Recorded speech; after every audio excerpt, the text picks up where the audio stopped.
అందరికీ నమస్కారం అండి. ఈరోజు ఈ వీడియో ద్వారా మనము మినపగుళ్ళు బియ్యంతో చక్రాలు తయారీ చేసుకునేది ఎలాగనేది చూద్దామండి.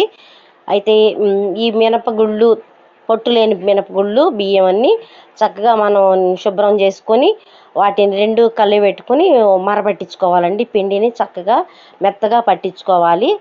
చూస్తున్నాం కదా, ఈ వీటిని కలుపుకొని చక్కగా మరపట్టించుకున్న తర్వాత సరిపడా సాల్ట్ వేసుకోవాలి, కారం వేసుకోవాలండి. అదిగో చూస్తున్నాం కదా, మనకి సరిపడా ఎంత తినగలుగుతాం అంతగా కారం కూడా తక్కువ వేసుకోవాలి. అలా వేసుకున్న తర్వాత చక్కగా దాన్ని పెట్టుకోవాలి. కలబెట్టిన తర్వాత మనం వాము కూడా వేసుకోవాలండి ఈ చక్రాల్లోకి. ఎందుకంటే వాము వేసుకుంటే కొంచెం అరుగుదల శక్తి కూడా బాగుంటుంది. వాము అదిగో చూస్తున్నాం కదా, వాము వేసుకొని చక్కగా కలుపుకోవాలండి.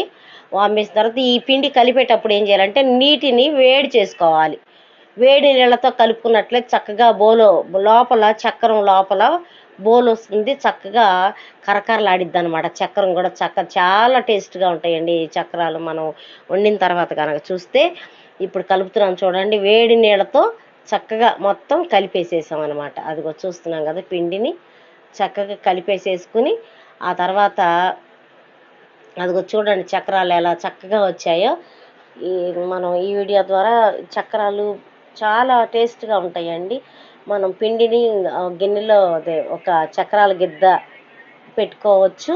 అలాగే చక్రాలు కాకుండా చెక్క పకోడీ ఆ విధంగా కూడా మనం ఇలా తయారు చేసుకోవచ్చు. చెక్క పకోడీ అంటే చక్రాలకు ఉండే అరలో ఇంకొకటి ఏంటంటే చెక్క పకోడీ, అవి మార్చుకోవాలి.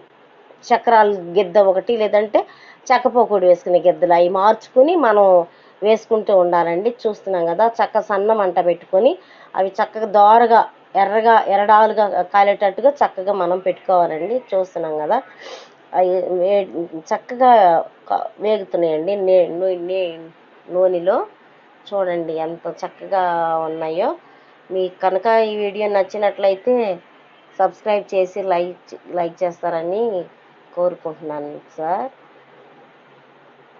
ఈ పిండిని మనం చక్రాల గిద్ద మనకి ఏ టైప్లో రావాలంటే ఆ టైప్లో మనం వేసుకోవచ్చు. నేనైతే చక్రాల టైప్లో చేశాను. తర్వాత ఆ చెక్క పకోడీ అలా కూడా నేను చేయటం జరిగిందండి.